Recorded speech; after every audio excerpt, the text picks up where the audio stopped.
የሚገኘው በጌታችን በመድኃኒታችን በኢየሱስ ክርስቶስ መቃብሩ ስፍራ ነው።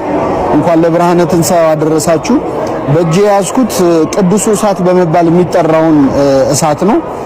እንደሚታወቀው ላለፉት 1600 ዓመታት ከዛም በላይ ለሆኑ ዓመታት በጌታ መቃብር ላይ ብርሃን ይታያል።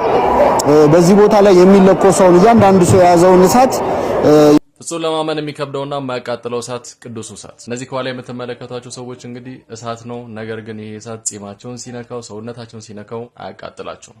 ከየት የመጣ ነው? ይህ ስፍራ እንግዲህ በኢየሩሳሌም የሚገኝ ሲሆን የጌታችን የመድኃኒታችን የኢየሱስ ክርስቶስ የመቃብር ስፍራ ነው። በዚህም ስፍራ ላይ በየዓመቱ ለቅዳም ሹር ማለትም ለትንሣኤ ዋዜማ ቀን ፓትርያርኩ ወደ መቃብር ስፍራ ይገቡና ከመቃብር ስፍራ ውስጥ ያለውን እሳት ያጠፉታል። በዛም ረዘም ያለ ጸሎታቸውን ካደረሱ በኋላ እጅግ በጣም አስገራሚ በሆነ መልኩ ያለምንም መለኮሻ እሳት ከሰማይ ይወርዳል። ይህም እሳት ነው ቅዱስ እሳት የሚባለው በጌታችን በመድኃኒታችን በኢየሱስ ክርስቶስ የመቃብር ስፍራ የሚገኘው። ፓትርያርኩም ይህንን እሳት በሻማ አድርገው እንግዲህ ለማህበረሰቡ በዚህ መልኩ ያበረክታሉ ወይም ይሰጣሉ ማለት ነው። የሚለኩሰው ሰው አይደለም።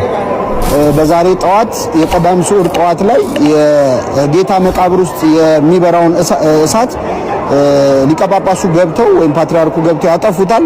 ከጠፋ በኋላ ጸሎት ይደረግና በዓመት አንድ ጊዜ ከሰማይ የሚወርደውን እሳት በተአምራዊ መንገድ የሚለኮሰውን እሳት አምላካችን ኢየሱስ ክርስቶስ ለዚህ ስፍራ ይሰጣል። የትንሣኤው ብርሃን ከሚመሰከርበት ማስረጃ ሆኖ ከሚጠቀስ ነገር አንዱ በዚህ ቦታ ላይ የሚወርደው ቅዱስ እሳት ነው።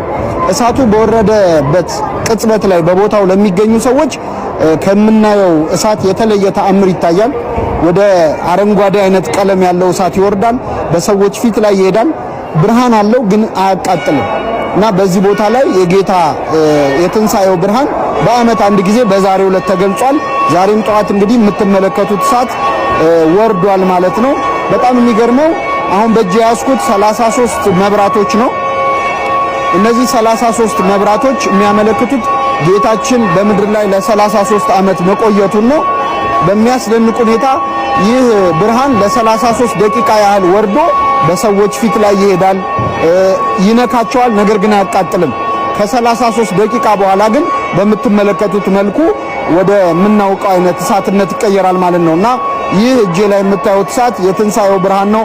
አምላካችን የትንሣኤውን ብርሃን ለሁላችን ያብራልን። እንኳን ለብርሃነ ትንሣኤ አደረሳችሁ። መልካም በዓል። በአሁኑ ሰዓት እንደተሰማው ሰበር ዜና ከሆነ አርቲስት ሰለሞን ተካልኝ ህይወቱ ማለፉ ተነግሯል። ህይወቱን ባረገበት ማለትም በአሜሪካን ሀገር በትናንትናው ዕለት የፋሲካን በዓል ከቤተሰቦቹ ጋር ካከበረ በኋላ ድንገት አመመኝ በሚል ወደ ሆስፒታል ከሄደ በኋላ በሆስፒታል ውስጥ ህይወቱ ማለፉ ተነግሯል። አርቲስት ሰለሞን ተካልኝን እንግዲህ በተለያዩ የሙዚቃ ስራዎቹ እናውቀዋለን። በተለይም በብዙዎች ዘንድ እንደሚታወቀው ሁሉም 00 በሚለው ዘፈኑ ነው። ታዲያ በአሁኑ ወቅት ህይወቱ ከማለፉ ጋር ተይዞ አንድ ቪዲዮ እጅግ በጣም አነጋጋሪ እየሆነ ነው። ይህም በቲክቶክ ፔጁ የለቀቀው ቪዲዮ ነው። ይህም ቪዲዮ የተለቀቀው በሱ ቲክቶክ ፔጅ ነው። እንግዲህ ከመሞቱ ማለትም ልክ ከአንድ ሳምንት በፊት ነው፣ አፕሪል 13 ነው ይህ ቪዲዮ የተለቀቀው። በዚህም ቪዲዮ ላይ እንግዲህ ታይትሉ እንደምትመለከቱት ላይፍ ኢዝ ሾርት ኢንጆይ ቢፎር ኢት ሜልትስ ይላል። ይህም ማለት እንግዲህ ህይወት አጭር ናት፣ ሜልት አርጋ ማለትም ቀልጣ ከማለቋ በፊት ኢንጆይ አርጋት ወይም ተደሰተባት የሚል አርዕስት ያለው ቪዲዮ ነበረ። ይህንንም ቪዲዮ ፖስት ባደረገ ልክ በሳምንቱ ህይወቱ ሊያልፍ ችሏል ማለት ነው። ይህንን ቪዲዮ አብረን እንከታተለው።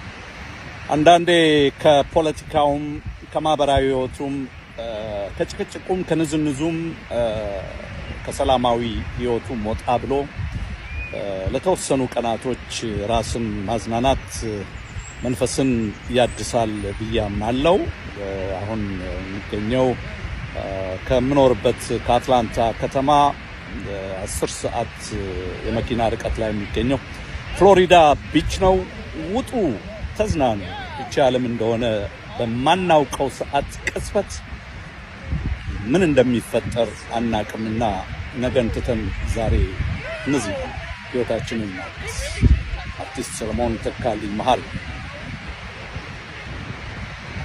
እናም እውነት ነው፣ ህይወት አጭር ነው። ነገም እንደምንሆን አናቅም። ለቤተሰቦቹ መጽናናት እንመኛለን።